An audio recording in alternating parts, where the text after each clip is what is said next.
88.1 FM, Radyo Pangasinan. Paborito. Kahit saan sulok ng Pangasinan, Paborito. ikaw ang pinag-uusapan. Paborito. Ang radyo na paborito ng bayan. Paborito. DWJ 88.1 FM ang pinapakinggan. Paborito ng kabataan at matatanda. Paborito. Paborito. Paboritong pakinggan sa bus, tricycle, jeep at mga opisina. Paborito mo, paborito ko, paborito natin lahat. DWJ 88.1 FM, Radyo Pangasinan. DWJ 88.1 FM, Radyo Pangasinan. Paborito. Ang susunod na programa ay rated GP. GP? Ano yun? Garantisadong pampaborito! Narito na ang mga unang balita sa araw na ito. Radyo Pangasinan Balita. Be informed. Be the first to know. Radyo Pangasinan Balita. Mga balitang naganap at nangyari sa huling 24 oras sa loob at labas ng Pangasinan. Radyo Pangasinan Balita. Dito lamang sa DWJE 88.1 FM. Paborito! Good morning!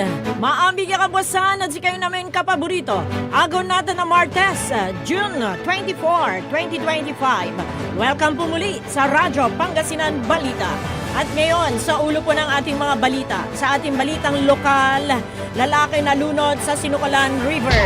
Radyo Pangasinan Balita. Dalawang construction worker arestado sa pagsunog ng aso. Radyo Pangasinan Balita. Sa ating balitang pambansa, taas presyo ng dilata at mga bilihin nakaamba. Radyo Pangasinan Balita. Sa ating balitang pandaigdig, panganib ng mga American Airlines, ibinabala ng Flight Risk Monitoring Group. Radyo Pangasinan Balita. Sa ating balitang sports, three-time All-Star na si Shai Gelgos Alexander gumawa ng panibagong kasaysayan. Radyo Pangasinan Balita. At sa ating balitang entertainment, Filipiniana outfit ni Marisa Racal agaw pansin sa Taipei Film Festival. Radyo Pangasinan Balita. 7 minuto makalipas ang alas 7 ng umaga at ngayon sa detalye po ng ating mga balita. Sa ating balitang lokal, dead on arrival sa pagamutan ng isang lalaki matapos na malunod sa Sinukalan River na sakop ng Barangay Santo Domingo, San Manuel, Pangasinan. Kinilala ang biktima na si Mark Lester Pinto, 36 anyos. Sa investigasyon ng pulisya bago ang pangyayari, ang biktima at mga kasamahan ay nag-iinuman at pagkatapos ay naligo sa ilog. Sa pagligo nito ay naging dahilan ng pagkalunod. Naitakbo ba sa pagamutan ng biktima subalit hindi na umabot ng buhay. Walang nakitang external injuries sa katawan ng biktima. Radyo Pangasinan Balita. Samantala, dalawang construction worker arestado sa pagsunog sa isang aso sa barangay Pinmilapil, Sison, Pangasinan. Ayon sa Sison Police, ang dalawang suspect ay parehong 23 anyos. Naaresto ang mga ito matapos na isumbong ng isang concerned citizen. Nag-attempt pa ang mga suspect na tumakas, subalit dahil umano sa tulong ng witness ay nadakip ang mga ito. Ayon pa sa Sison Police, ang sinunog na aso ay natagpuan sa isang abandonadong comfort room. Ang mga suspect ay naharap ngayon sa kasong paglabag sa Animal Welfare Act o kaya Republic Act 8485 as amended by Republic Act 10631. Radyo Pangasinan Balita. At sa karagdagan pa po ng ating balitang lokal, bilang bahagi naman ng regular na seremonyang nagpapalakas ng disiplina, integridad at dedikasyon sa serbisyo. Matagumpay na isinagawa ang traditional na Monday flag raising ceremony noong Hunyo 23 kahapon sa Pangasinan Police Provincial Office. Tampok sa nasabing aktibidad ang paggawad ng mga Certificate of Commendation sa piling miyembro ng kapulisan mula sa iba't ibang unit at istasyon bilang pagkilala sa kanilang kahangahangang kontribusyon at tagumpay sa kani-kanilang mga tungkulin sa nakalipas na mga linggo. Matapos ang paggawad, nagbigay ng mensahe si Police Colonel Ricardo David, Acting Provincial Director, kung saan kanyang binigyang diin ang mga pangunahing prinsipyo ng mahusay na paglilingkod bilang isang alagad na batas. Kabilang sa kanyang binigyang halaga ay ang mga mandato ni Police General Nicolas Torre III, Chief of PNP, katulad ng mga sumusunod: kahalagahan ng agaran at responsableng public service, unity at moral ng hanay, at accountability through modernization. Nabanggit din na ang istriktong pagpapatupad ng tamang bihis sa lahat ng personnel, pagpapanatili ng kalinisan sa himpilan at sa kapaligiran. Inila din ang importansya ng tamang disiplina sa trabaho bilang pundasyon ng isang organisasyon na may kaayusan at profesionalismo. Ayon pa sa opisyal, ang mga nabanggit na alituntunin ay mahalagang sangkap upang mapanatili ang mataas na antas ng tiwala at suporta ng publiko sa kapulisan. Ang kabuuan ng aktibidad ay nagsilbing paalala at inspirasyon sa buong hanay ng Pangasinan Police Provincial Office upang patuloy na gampanan ang kanilang tungkulin ng may dangal, malasakit at tunay na dedikasyon sa bayan. Radyo Pangasinan Balita. 10 minuto makalipas ang alas 7 ng umaga at ngayon sa detalye naman po ng ating balitang pambansa.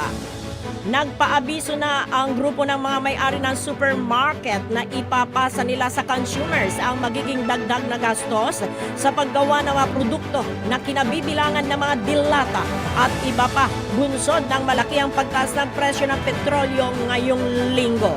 Paliwanag ni Kuwa, maaaring itaas ang mga manufactured item tulad ng mga dilata, processed foods at iba pa dahil magpapalaki ng distribution cost. Ang mga supermarket owners naman ang magtatalaga kung magkano pa ang ipapatong sa mga kasalukuyang presyo ng mga produkto. Nakatakdang ipatupad ang big time price hike sa mga produktong petrolyo ngayong araw ng Martes na epekto ng tensyon sa Middle East sa pandaigdigang merkado. Kahapon, nakipagpulong ang Department of Energy sa mga oil companies hinggil sa magiging solusyon na matulungan ang publiko sa mataas na presyo ng langis. Nakumbinse ng Department of Energy ang 12 kumpanya ng langis na dumalo sa pulong na utay-utayin ang pagpapatupad ng mataas na presyo at magsusumiti sila ng actual price adjustment para sa tranches ng pag-staggered ng taas presyo. Bukod pa rito, handa umano ang mga kumpanya ng langis na expand ang kanilang mga promotion at discounts para sa public utility vehicles o mga jeep para mapigilan ang impact o pagtaas ng singil ng pamasahe sa publiko. Radyo Pangasinan Balita. Samantala, hiniling naman ni Vice President Sara Duterte sa Senate Impeachment Court na ibasura na ang kinakarap niyang impeachment complaint. Ito ang nakasaad sa kanyang 35 pahinang answer ad catelam na inilahad ni Arne Barrientos Jr. na mensahero mula sa law firm na Fortune Narbaza and Salazar sa tanggapan ni Senate Secretary Renato Bantog dako alas 5:45 ng hapon bilang tugon sa kautusan ng impeachment. Sa naturang tugon, sinabi ni VP Sara na marapat lamang na maibasura ang reklamo laban sa kanya dahil ito ay iligal at lumalabag sa 1-year bar rule sa ilalim ng 1987 Constitution. Ang tinukay ng Vice Presidente ay ang probisyon sa saligang batas na nagpapahintulot lamang sa paghahain ng isang impeachment complaint laban sa isang impeachable official kada taon. Unang pinaldalhan ng kopya ng sagot ang House bago isinumite sa tanggapan ni Bantog. Radyo Pangasinan Balita.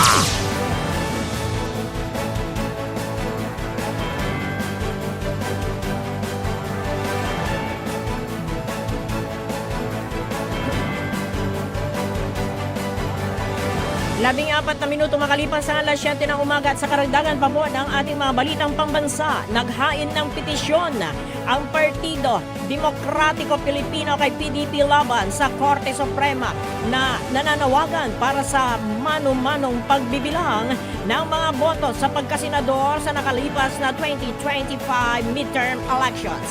Si Attorney Ezra Ilito Torion ang naghain ng motion for leave para sa paghahain ng supplemental petition for mandamus para sa muling pagbibilang na senatorial votes. Kasama din si Attorney Torion na naghain ng motion si PDP laban senatorial candidate Attorney Jimmy Bondoc.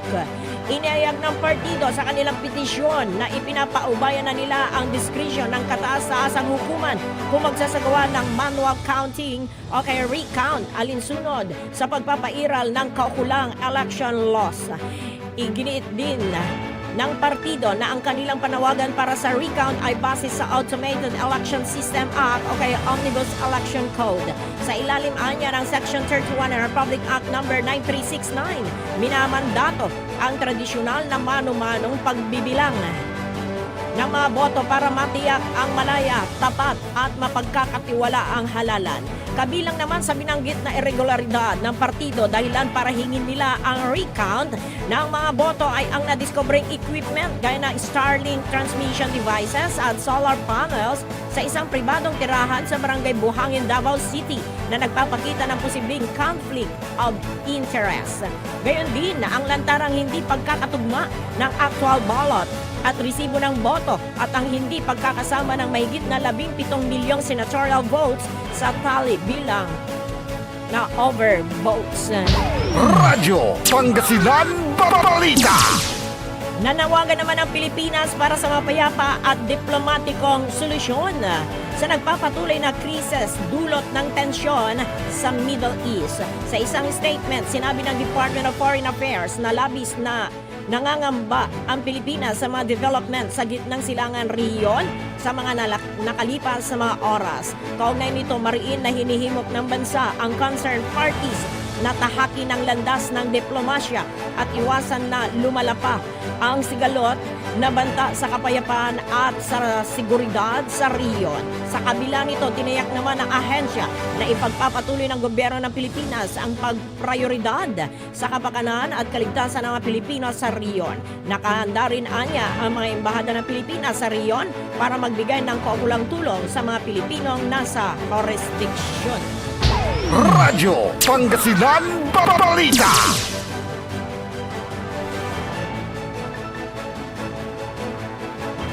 Labing 7 minuto makalipas ang alas 7 ng umaga at ngayon sa ating balitang pandaigdig. Nagbabala ang isang grupo na nagmo-monitor ng flight risk na posibleng tumaas ang banta sa mga American airline operators sa Middle East matapos bombahin kamakailan ng Estados Unidos ang mga nuclear sites ng Iran.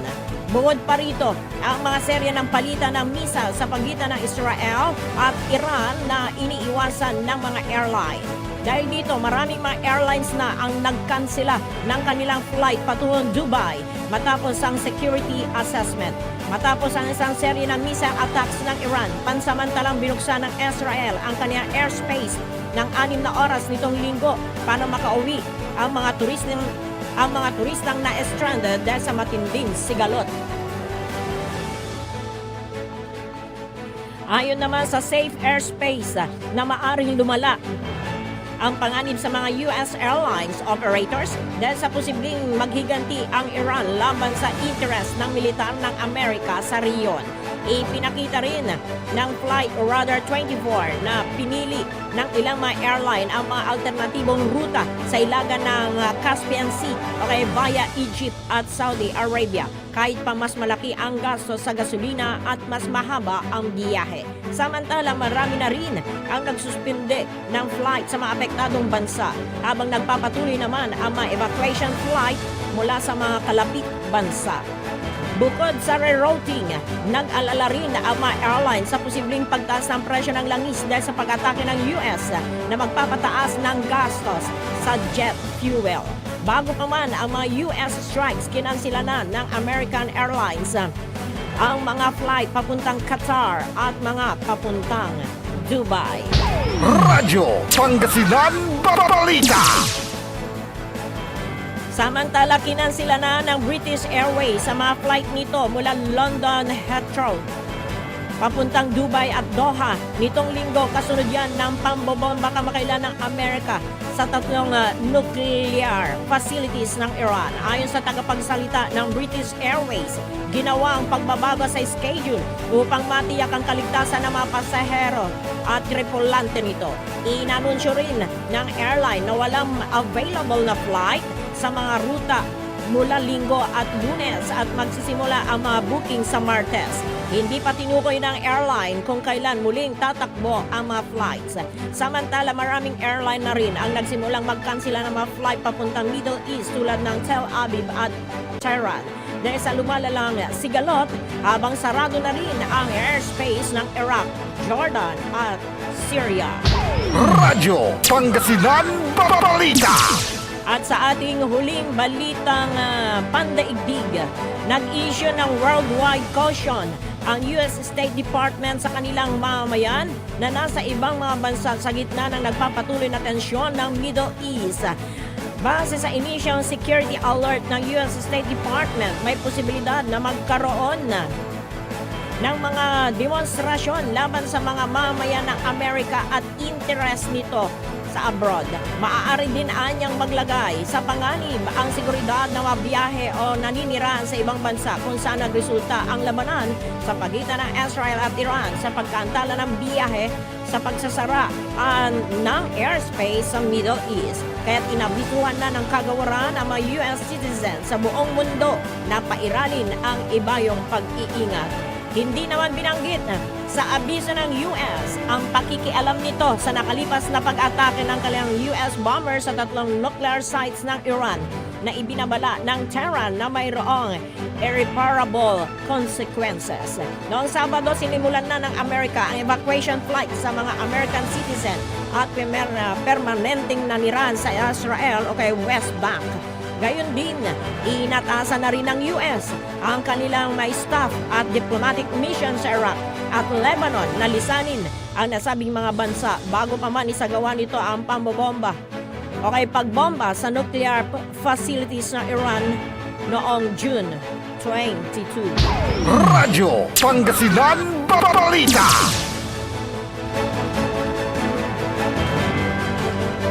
Dalawang minuto makalipas ang alas 7 ng umaga.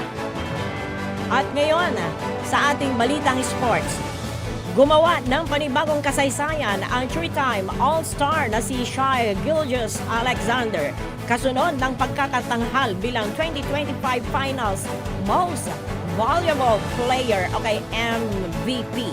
Sa Game 7 ng NBA Finals, nagbuo si Shai ng 29 points, 12 assists at 5 rebounds sa loob ng 40 minutes sa paglalaro. Siya ang ikalimang player sa kasaysayan ng NBA na gumawa ng 2010 performance sa Game 7 ng Finals. Nagawa ni Shai na ibulsa ang scoring title ngayong season matapos mapanatili ang mahigit na 32.7 points per game. Naibulsa rin niya ang kanyang unang regular season MVP ngayong season. Dahil dito, napahanay na siya sa mga NBA legend na nakapagbulsa ng MVP, Finals MVP at scoring title ng sabay-sabay tulad ni Stephen Curry, LeBron James, Shaquille O'Neal, Michael Jordan at ng iba pa. Pinangunahan ng 26 anyos na guard ang Thunder sa una nitong championship habang nasa Oklahoma City at mangalawa sa kasaysayan ng kupunan. Dahil sa impresibong performance, posibleng aalukin din ang bagitong guard ng $293.4 million para sa 4-year extension kung sakali. Ito na ang pinakamataas na sahod sa kasaysayan ng basketball. Ayon sa bagong champion, hanggang sa kasalukuyan halos hindi pa rin mag-sink in sa kanya ang naging panalo ng kupunan. Isaan niya itong panalo ng kupunan, pamilya at sa lahat ng nagtiwala sa buong team. Samantala, natanong din ang Thunder Star sa mahigpit na labang ipinamalas ng Indiana Pacers sa kabuuan ng 2025 Finals. Anya, sa kabuuan ng laban ay pawang impresibong performance ang ginawa ng kupunan, lalo na sa pangunahin nitong star na si Tyrese Halliburton. Tiyak anyang makikita muli ang magandang performance ng naturang kupunan sa mga darating na season. Iniyag din ng Thunder Guard ang kanyang pag-aalala sa sinapit ni Pacers star Tyrese Halliburton matapos siyang magka-injury sa unang bahagi ng first quarter. Bago ang finals ay nagawa ng Thunder na pataubin ang ilang bigading team tulad ng 2023 NBA champion na si Denver Nuggets na inabot ng Game 7 at Minnesota Timberwolves. Radyo Pangasinan Balita.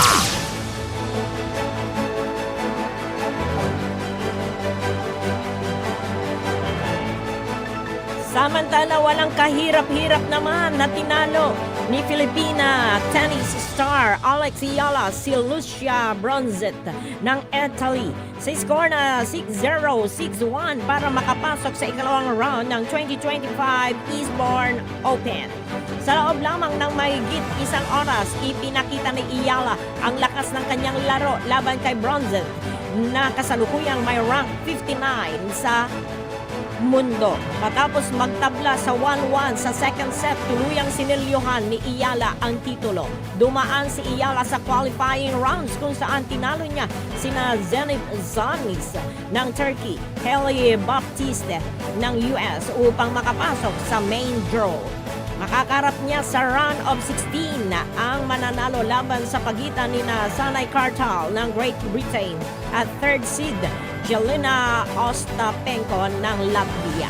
Matatanda ang tinalo ni Ayala si Ostapenko noong March sa Miami Open. Radyo Pangasinan Balita. 26 na minuto makalipas ang alas 7 ng umaga at ngayon sa ating balitang entertainment. Agaw pansin ang aktres na si Maurice Racal sa 27th Taipei Film Festival suot ang modern Filipiniana. Ang nasabing look ay bespoke black and white na terno ni Filipino designer A.G. Javier kung saan pinagsama ang tradisyon at modern style na hangos sa iconic na damit ni Audrey Hepburn sa pelikulang Sabrina noong 1954. Ayon sa stylist na si Adrian Concepcion, ang nasabing disenyo ay may tassel butterfly sleeves bilang patunay ng kulturang Pilipino. Kasabay nito ang kanyang make-up na simple but elegant na nagpapakita ng kanyang natural na ganda. Samantala, kasama ni Maurice Racal ang direktor ng pelikulang Sunshine na si Antoinette Hadjayoni kung saan tungkol sa isang batang gymnast ang pelikula na nalaman niyang buntis habang nasa rurok na ng kanyang karera. Magugunitang nakasama ang pelikula sa Berlin Film Festival na ipinalabas sa mga sinihan dito sa Pilipinas. Radyo Pangasinan Balita. At sa ating huling balitang entertainment, masayang ibinahagi naman ng aktres na si Mikey Quintos ang pagtatapos niya ng koleyo. Sa social media account nito ay ibinahagi niya ang larawan ng kanyang pagtatapos ng kursong Bachelor of Science degree in Architecture sa University of Santo Tomas. Sinabi nito na labis siyang nasisiyahan dahil sa umabot ng 10 taon ang pag-aaral at natapos niya ang kurso. Bumuhos naman ang pagbati mula sa mga fans at kapwa-artista matapos na makita ang pose ng actress. Radyo Pangasinan Balita. 28 minuto makalipas ang alas 7 ng umaga. Magbabalik po ang Radyo Pangasinan Balita makalipas ang ilang paalala. Ang puta-putang Iran Balita. Our objective was the destruction of Iran's nuclear enrichment capacity and a stop to the nuclear threat posed by the world's #1 state sponsor of terror. Ang puta-putang Iran Sunata. Hot shot, running in my non-stop 30. Son ang puta-putang Iran Impormasyon. Aya sa DWJE 88.1 FM Radyo Pangasinan.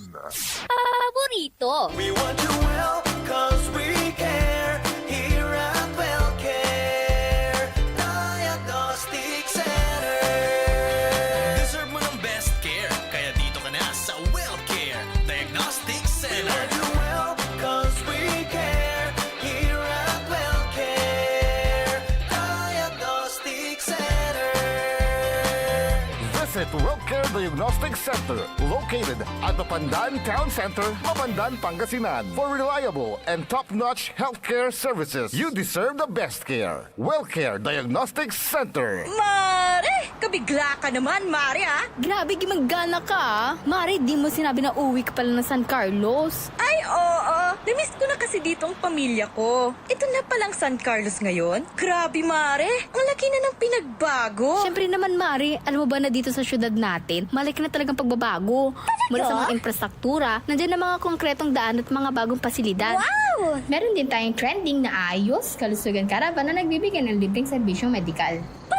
Balita na! Saka, nandiyan din ang mga programang pag-agrikultura para sa ating mga magsasaka. Ay, wow! At higit sa lahat, Maria, ang pagpapanatili ng peace and order ng ating syudad. Perfect! Di lang yan, binibigyan din ng halaga ang kapakanan ng lahat ng tao at pantay na karapatan sa mga serbisyo ng gobyerno. Grabe, Mare! Ang bongga na talaga ng San Carlos. Parang ayoko na bumalik sa ibang bansa. Oo, Mare. Kung ako sa'yo, dito ka na lang sa San Carlos. Dahil sa San Carlos, tunay na subok na ang serbisyong ayos. Mayor Julia Ayer Resuello po, kasama si Vice Mayor Jose Resbox Resuello at ang Sangguniang Panglungsod ay nandito upang umagapay at magserbisyo sa ating minamahal na syudad. San Carlos, maunlad, ligtas at maayos. Are you looking for construction services? Art Construction Services is the name of the game. They do civil works and engineering, structural waterproofing, swimming pools, road constructions, condominiums, big warehouses, at marami pang iba. Art Construction Services, pulido ang trabaho at tapat sa serbisyo. Main office, Saging Dinalupihan, Bataan, at may satellite office sa may Bunuan Gasat, Dagupan City. You may contact Miss Tyra Sweet at 0962-806-7360. Art Construction Services. Hanap mo ba ang legit at malinamnam na boneless bangus kapaborito? Heto na ang Donna Dagupan Boneless Bangus. Malinis at malinamnam, araw-araw bago. Mura ang presyo at pwedeng pang negosyo. Legit boneless bangus. Legit supplier, Donna Dagupan Boneless Bangus. Matatagpuan sa Magsaysay Market, Dagupan City. Open 24 hours. Available din ang boneless bangus, Shanghai bangus, spicy bangus, boneless tinapa bangus, at rellenong bangus. Donna Dagupan Boneless Bangus. Matatawagan po sila sa 0939-415-8547 at 0930-284-5333. Donna Dagupan Boneless Bangus. Financial needs? Sagot ng First Choice Finance Corporation yan. They offers loans, collateral loan, auto loan, motorcycle loan, real estate loan, character loan, at marami pang iba. They are located at the second floor, GNM Building, number 86, Bunuan Gasset, Centro, Dagupan City. May branch din po sila sa Urdaneta City at Baguio City. First Choice Finance Corporation. For more information, you may contact 0995-756-9235, 0912-890-2422. 0917-540-7591 or 0917-508-9188. First Choice Finance Corporation.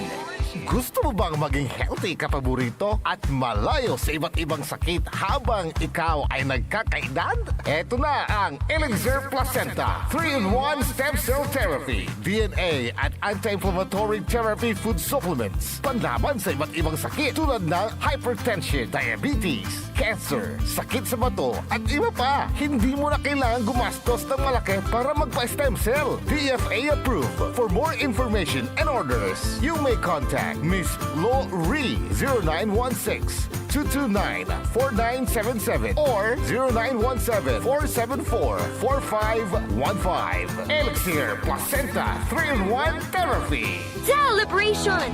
Staycation with family or an intimate moment with your special one. Merong perfect na venue yan sa Mapandan. Cora's Manor and Garden. Magmalamay-ari ng mansyon at these magnificent enclave place here at Cora's Manor and Garden. Carry out any occasion sa kanilang garden cafe or party at their poolside. Have a sing-along at their music room. Relax at their room accommodation or enjoy a private time with someone. Sa kanilang Cabana A, kung saan may private outdoor jacuzzi kayo in an enclosed place. Enjoy great food, warmly welcoming staff, exceptional accommodations, and relaxing scenery at Cora's Manor and Garden. Whatever it is, Cora's Manor and Garden is the perfect place to be. Visit them at Barangay Pias, Mapandan, Pangasinan, or call them at 0945-800-7074. Experience a special moment, how it should be at Cora's Manor and Garden. Mas pinalakas, mas pinatindi, mas pakikinggan. Serving Pangasinan through music, news, and information. Ito ang DWJE 88.1 FM, Radyo Pangasinan. Jad Dagupan, walay saksakay ya radio station ya iyayag nasaray Dagupenyo. Jad Bunuan Binlog. Paborito. Bunuan Bukid. Paborito. Bunuan Gese. Paborito. Kalmay. Paborito. Karae. Paborito. Tanjad Karanglaan. Paborito. Aya, so 88.1 Radyo Pangasinan. Paborito ng kabataan at matatanda. Paboritong pakilan sa bus, tricycle, jeep at mga opisina. Paborito mo, paborito ko, paborito nating lahat. DWJE 88.1 FM Radyo Pangasinan. DWJE 88.1 FM Radyo Pangasinan.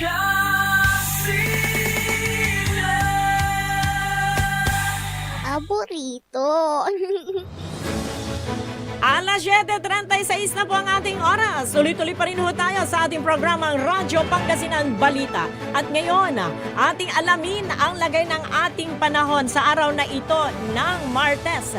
Sa pamamagitan ni Engineer Jose Estrada, ang Head Officer po ng Pag-asa Dagupan City. Sir Joe, good morning!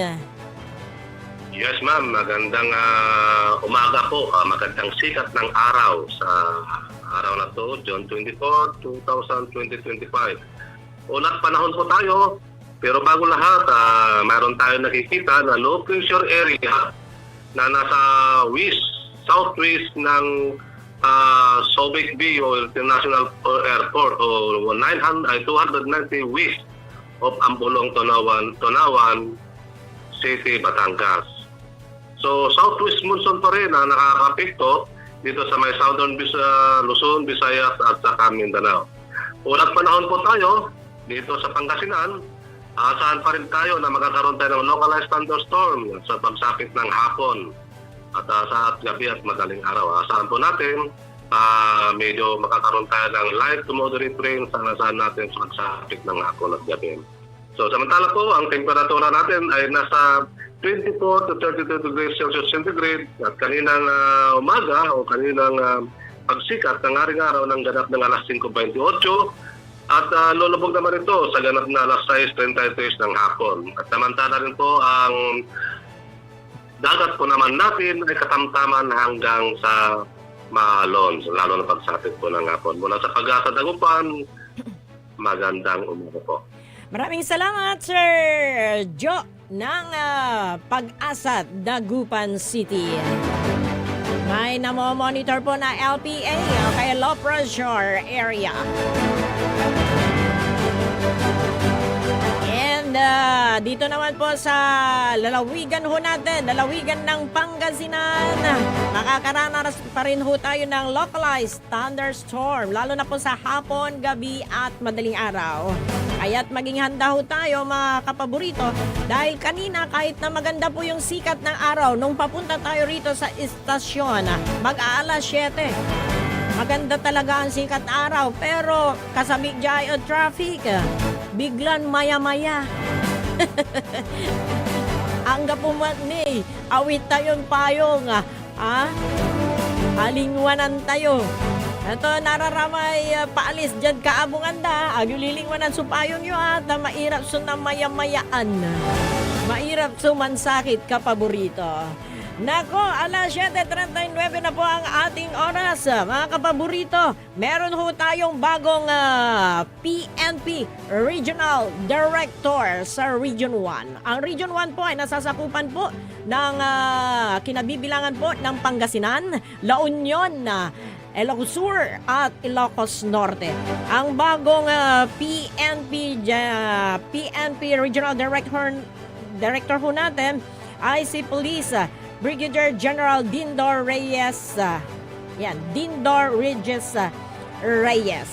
Pinalitan po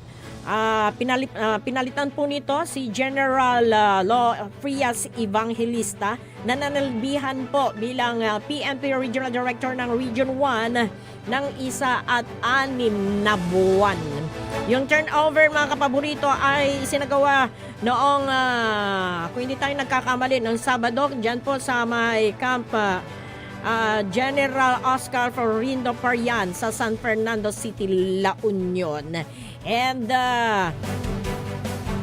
si General Reyes, para sa kaalaman ho natin kapaborito, ay isa po siyang membro ng PNPA Patnubay Class of 1995. At siya po ang direktor ng PNP Retirement and Benefits Administration Service bago siya itinalaga bilang PNP Regional Director dito sa Region 1. And pagkatapos ng turnover, agad na umaksyon ang bagong opong PNP Regional Director natin, si General Reyes. At alam ninyo kung saan unang pinuntahan para mag-inspeksyon sa iba't ibang mga police stations ay dito sa Pangasinan mga kapaborito.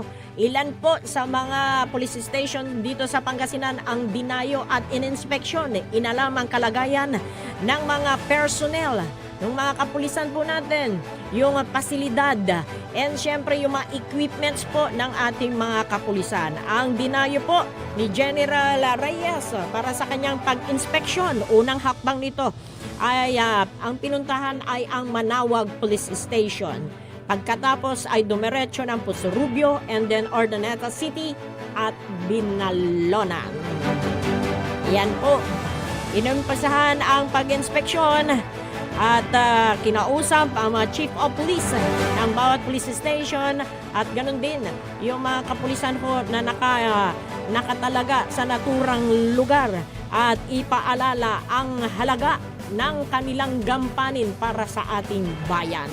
Sabi nga dapat ang pulis ay maasahan 24/7 ready to serve. Oo, kasi sila po ang nagmimintina ng peace and order. Kaya't napakalaga na yung ating mga kapulisan ay masisipag. Gaya ng sinabi po ng PNP Chief na si General Torre III na sabi nga nito kailangan nasa labas ang mga kapulisan, nakikita, nagtratrabaho, wag sa loob ng opisina at pati sa telepono. Nandyan din lagi ang kapulisan, sabi niya. Tumawag lang sa 911. And agad-agad na a-action ang kapulisan. Yan yung mga pinagdiinan at dapat nananatili ang integridad ng ating mga kapulisan. Napakahalaga yan, di po ba mga kapaborito? And yun nga, yung 5 minutes na agad na makapagbigay responde sa mga humihingi ng saklolo. Dapat sa loob ng 5 minuto naka-action ka. Dahil kung hindi, nako, mapapatalsik ka. Meron ng mga nasampulan po Opo, dyan sa part ng Manila po, ilan yung Chief of Police na inaksyonan ni General Torre III. Aga nayari, patay-patay ka natin. Aga nayari, wait muna. Oo, bawal ang wait muna. Kahit sa bahay ay uso yan. Oo, lalo na yung mga inuutusan mo mga bata. Di ba? Mansino ka pa yung plato, wait muna. Ewan ko ba kung bakit nabuo yung word na yan, wait muna. Wait muna hanggang sa hindi na magawa ang trabaho. Nako, tanggalin ho natin yung mga ganyan na style. Ang tawag daw dyan, lagi kong naririnig sa mga matatanda, manyana habit. Oo, yung may ibagadan, naanila, nabuwasla. Okay, wait muna. Manyana habit ang tawag dyan ng mga matatanda po natin. Alas 7:44 na po ang ating oras. Heto naman ang kahahanga-hanga mga kapaborito. Etong banta, maagang nag-remind etong si Manila Mayor-elect Isko Moreno. Sa mga empleyado ng gobyerno natin dahil pag-upo niya sa June 30. Yan magsisimula na yung kanila, yung June 30 ng tanghali.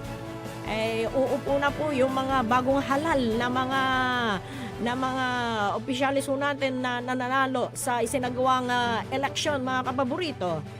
Si Mayor Isko, sinabi niya, kasi nagbabalik siya, dati siya naging mayor ngayon sabi niya, ibabalik niya yung one strike policy laban sa mga kotong. Kotong, yes po. Araramay mahilig awat. Di ba dyan Pangasinan, unitan, awat, lalamut. Pero sa ibang word naman, kotong. Pero iba naman yung awat na may grasya. Kasi awat la kanda. Yun yung panag-awat na sahod, ganon. Pero doon sa mga kotong, ararata may mahilig, awat. Yung bang, ang tawag dito sa mga kotong, yan yung mga tinatawag na konsentidor. Oo, konsentidor dahil kapag may iniabot o kaya may hininging halaga, mapagtatakpan yung mali mo, yun yung kotong. O kaya naman, sa isang banda, yung pangungotong, yung bang ayaw magtrabaho ngay. Oo, at lalamangan na lang yung kanyang kababayan o kaya yung kanyang kapwa para sa kapakanan lang niya at ang napahirap yung kapwa niya. Diba? Oo, kaya ngayon, yan, yung babala ni Mayor Isko Moreno sa mga opisyal po at mga empleyado dyan po sa Maynila. Pero dito din sa atin sana, di ba? Oo, at yan ay isa sa mga kampanya laban din po sa graft and corruption. Opo, totoo yan. Kasi yung graft and corruption, yan po ang malalang problema dito sa ating bansa. At in fairness naman, meron namang na-actionan. Pero dyan tanliknaan na baloy, hindi gaano. Marami pa rin ang gumagawa. Kaya yung mga kotong, ay sos, Ginoo Manggod, tumigil-tigil na kayo. Dahil kung hindi, paano nakirmatan kayo? Di ba? Tanggalin na ho natin yon. Dahil nilalamangan ho natin yung ating kapwa.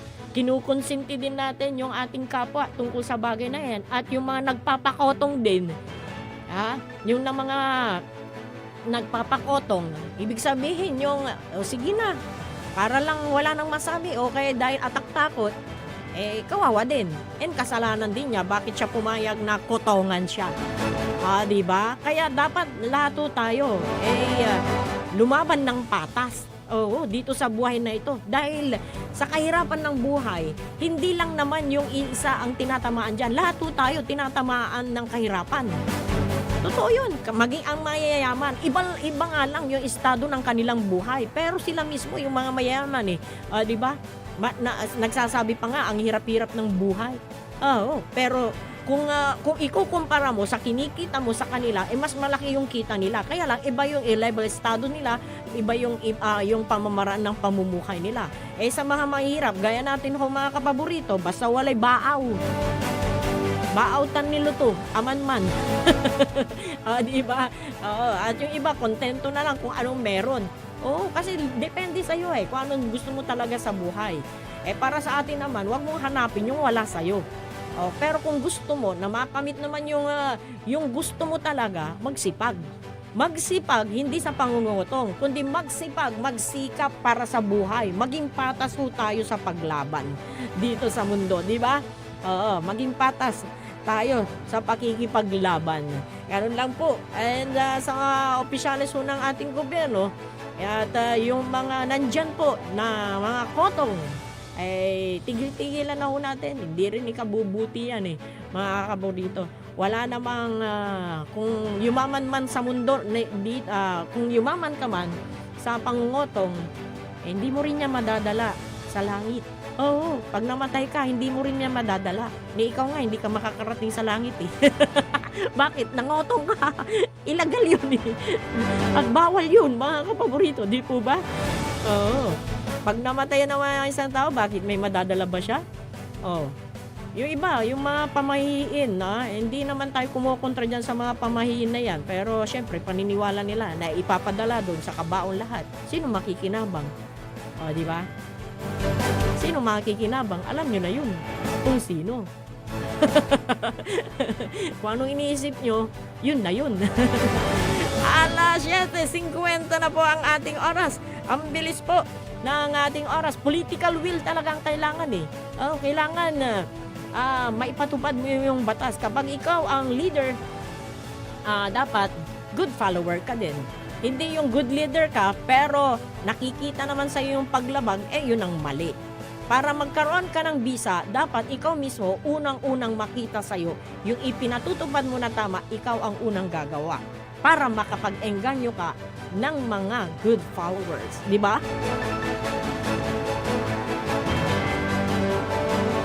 Eto naman ang isa sa malaking problema ngayon, mga kapaborito. Pero sanay na tayo rito. Itong all price hike. Nako. Eto, mga kapaborito, sa araw na ito magsisimula yung all price hike. Hanggang 5 pesos nga 2 pesos to 5 pesos yung pagtaas. Pero, ang mga oil companies, pero bago yan mga kapaborito, itong pagtaas po ng presyo ng langis, dahil po sa yung tension sa Middle East, yung giyera Israel laban sa Iran. At ang US ay tinarget ang Iran para mapigil yung mga missiles na posibleng tumama pa at para hindi na lumala. Pero lalong umiinit, lalong nagkakaroon ng tensyon, mga kapaborito. And dahil dyan ay yung banta ng all price hike. Ito na, ipapatupad na nga sa araw na ito. Pero may mga oil companies na napakiusapan na sana magiging yung bang utay-utayin yung pagtaas, hindi yung minsanan na bagsakan. Ito po, base po dito sa nakuha nating impormasyon, mga kapaborito, ang Shell at Sea Oil ay nag-announce na yung kanilang yung oil price hike ay kanilang ipapatupad ng 2 rounds. 2 beses. Kumbaga hahatiin nila para hindi minsanan na masakit, hindi minsanan ng ngayong araw ng Martes.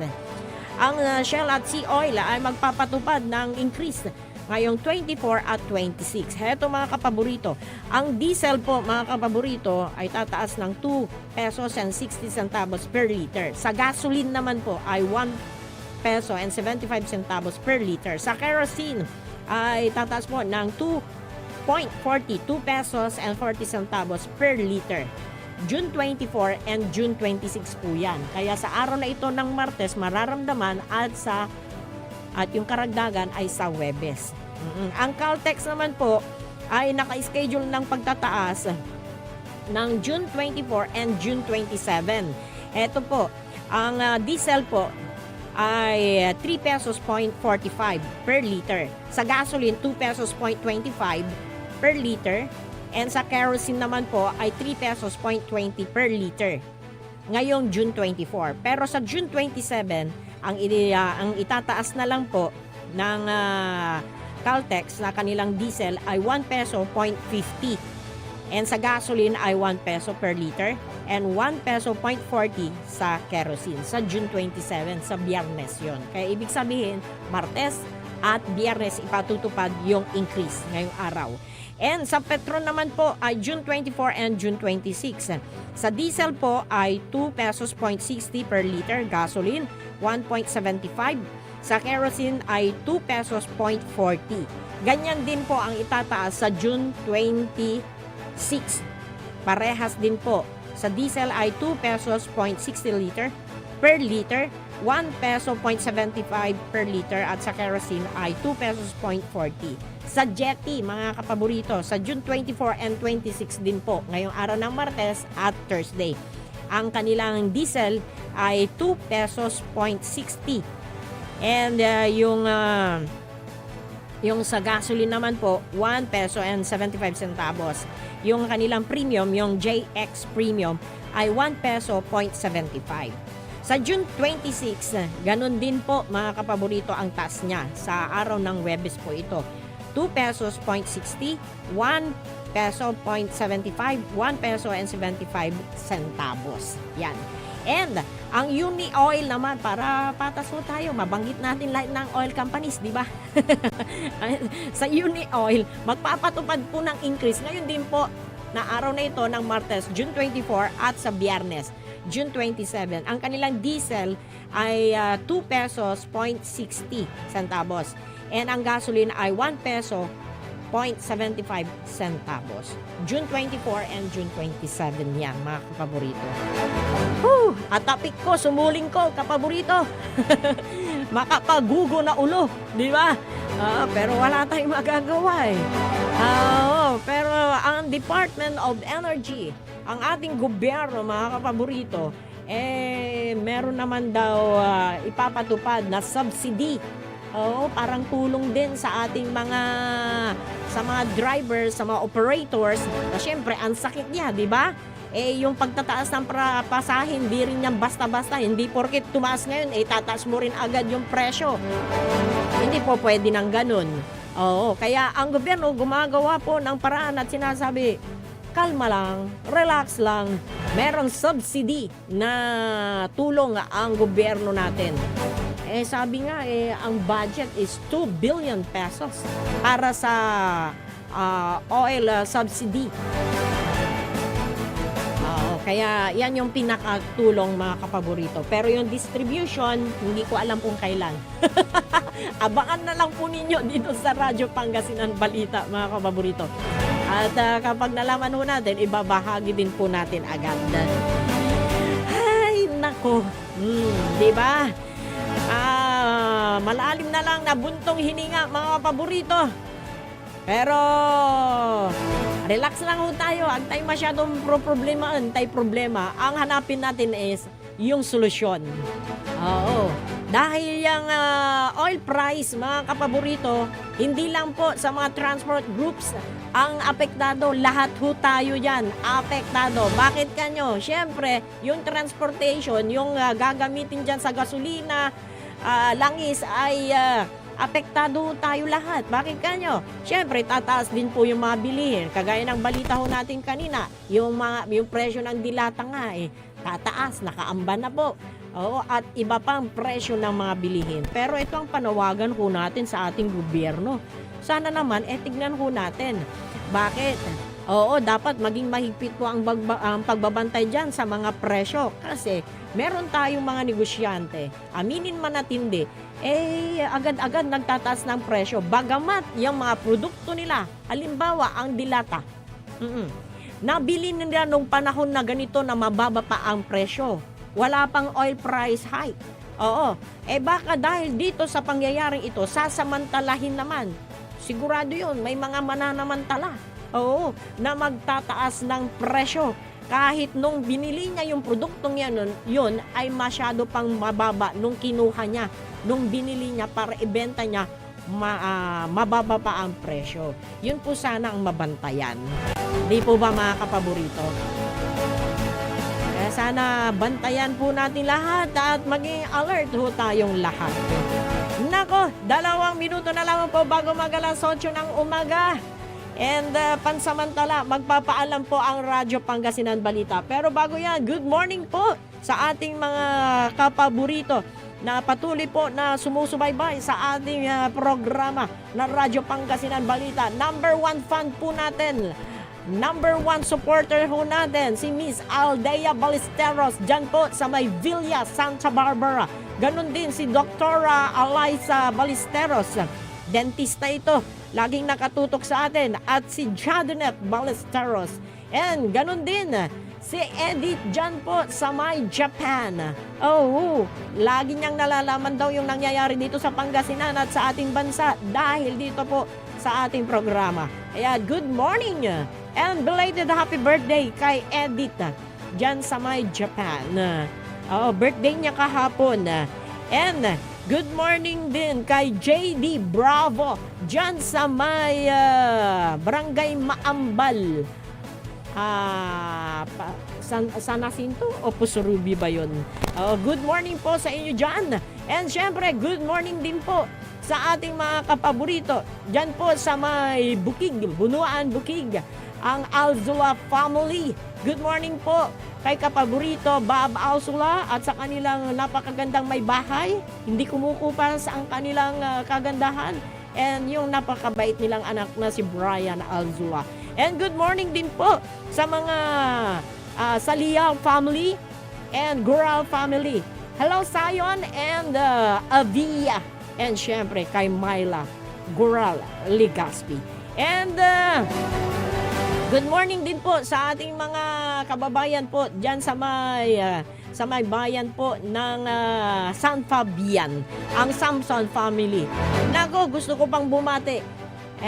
Isa-isahin lahat pero hindi tayo pwedeng mag-overtime. Eksakto alas 8 na po ang ating oras. At sa lahat po ng nakikinig sa atin at nanood ng programang Radyo Pangasinan, maraming salamat at magandang morning. Pansamantala, magpapaalam na ho tayo. Sa ating technical side, nakasama po natin si Engineer Richard Olanday at si Engineer Nick Dakal. Ako po si Amor Ligaspi-Diga. Maraming salamat and magandang morning. Antabayanan po ang Lignaay Baloy. Sikaratan sa Saray Manunaan na Balita. Edsayan Kabuasan.